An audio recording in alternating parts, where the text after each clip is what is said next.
The European Capital of Culture is an annual event in which a city or cities is selected to harbour the title of European Capital of Culture. Last year, this title was shared amongst three cities: Kaunas in Lithuania, Surzelt in Luxembourg, and Novi Sad in Serbia.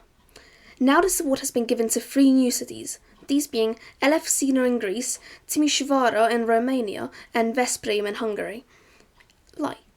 So when was it created, and by who? The European Capital of Culture is designated by the European Union, but can be awarded to places outside of the EU.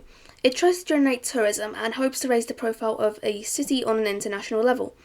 The event was started in, I believe, 1985 by Melina Mercouri, Greece's Minister of Culture, and her French counterpart, Jacques Long. They came up with the idea to encourage community between Europeans and to highlight the culture and diversity of a nation. There can be more than one city selected at once. Let's take a look at this year's nominations, shall we? The first city I want to talk about is Elefsina. Elefsina is a suburban city in the West Attica region of Greece. It is also a municipality that is located on the Thracian plain at the northernmost end of the Saronic Gulf. If you don't know geography, that might have been a mind-boggler to you. It is the site of the Eleusinian mysteries and the birthplace of Aeschylus. Today, Elefsina is an industrial hub and has Greece's largest oil refinery. Historically, it is the main place of worship for the Hellenic goddess Persephone and Demeter, and it harbours the impressive monument of the Telesterion. The Telesterion was described by Strabo as being able to fit as many people as a theatre. The population of Elefsina dramatically increased during the Ottoman rule over the area because of newer houses being built and it being a hub of trade where merchants from all over the world would stop to rest. The festival here, called the Aeschylus Festival, was established in, I think, 1975? We'll have to check that. It celebrates the city's rich history and mythology. It also honours Aeschylus and involves stage productions, art exhibitions, concerts and dance events.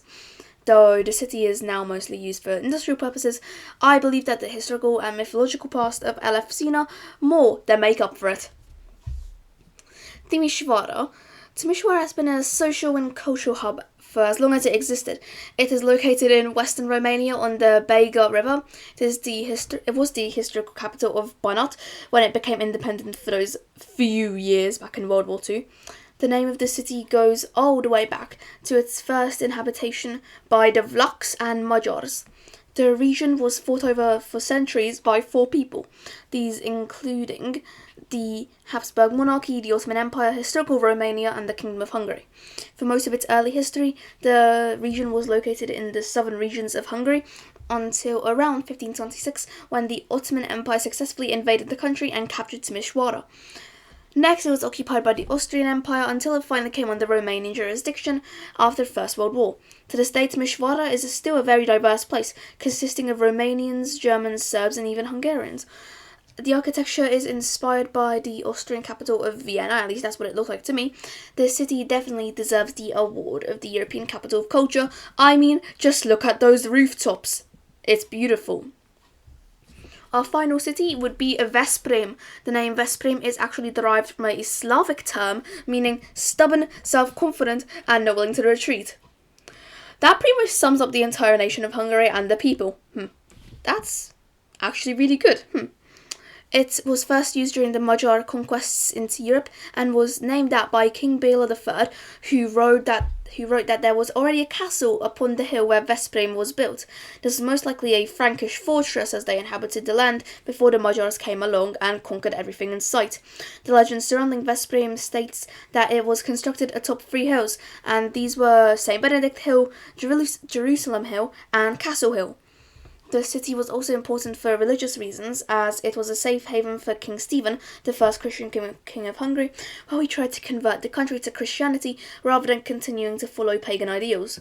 This made Veszprém the religious capital of Hungary before Székesfehérvár. Veszprém was also important for educational reasons, as the city was one of the first to have a university, in Hungary at least. Today, the city is a quaint little place with a significant German minority followed by the Roma, Gypsy, minority.